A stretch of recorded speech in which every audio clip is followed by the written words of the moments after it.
तो diode circuits पढ़ने के बाद जो अगला टॉपिक हम स्टार्ट करने वाले हैं, दिस टॉपिक इज ओपैम्प।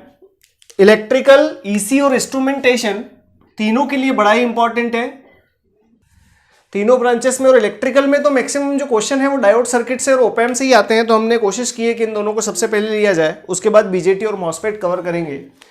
तो ईसी, इलेक्ट्रिकल, इंस्ट्रूमेंट तीनों के लिए इक्वल इंपॉर्टेंट टॉपिक है। ओपैम्प को नेगेटिव फीडबैक के साथ देखेंगे, ओपैम्प को पॉजिटिव फीडबैक के साथ देखेंगे। ओपैम्प का यूज करके हम पीक डिटेक्टर बनाएंगे, ओपैम्प का यूज करके हाफ वेव रेक्टिफायर बनाएंगे, ओपैम्प का यूज करके फुल वेव रेक्टिफायर बनाएंगे। तो अब स्टार्ट करते हैं op-amp circuit, operational amplifier circuit. और मतलब मैं चाहता हूं कि वीआई का वैल्यू मैक्सिमाइज हो जाए, और वीआई का वैल्यू मैक्सिमाइज करने के दो तरीके हैं। जरा देखें, वीआई का वैल्यू को मैक्सिमाइज करने के दो तरीके हैं। पहला तरीका, first method is take R S equal to 0। तो आर एस इक्वल टू 0 आपने सिलेक्ट किया है, तो R I and R I cancel, V I is equal to V S. लेकिन आर एस का वैल्यू हम 0 नहीं कर सकते। So we are having one current source, I am taking this current source as a I S, I input or you can take this as IS. Now अगर current source है और practical current source के series में आपको मिलेगा, parallel में आपको मिलेगा one resistance, and this resistance is RS। जितना भी करंट आए वो दो पार्ट में डिवाइड होगा। एक यहां लोड लगाऊंगा तो एक करंट लोड के अक्रॉस जाएगा।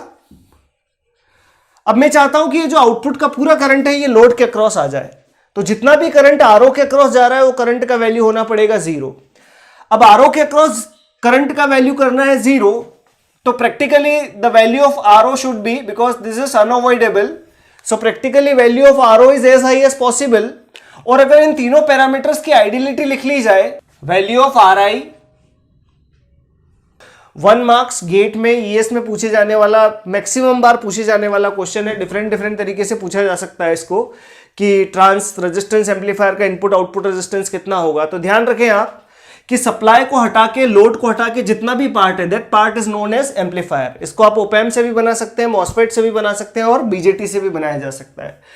तो in case of ideal condition, this two requirements for ideal trans resistance amplifier. और इस सर्किट को भी बना के समझ सकते हैं, इनको रटने की बिल्कुल कोई जरूरत नहीं है। अगला एम्पलीफायर देखना होगा when are I is infinite, या अगर प्रैक्टिकल ओपैम्प के लिए बात की जाए तो आर आई का value must be as high as possible.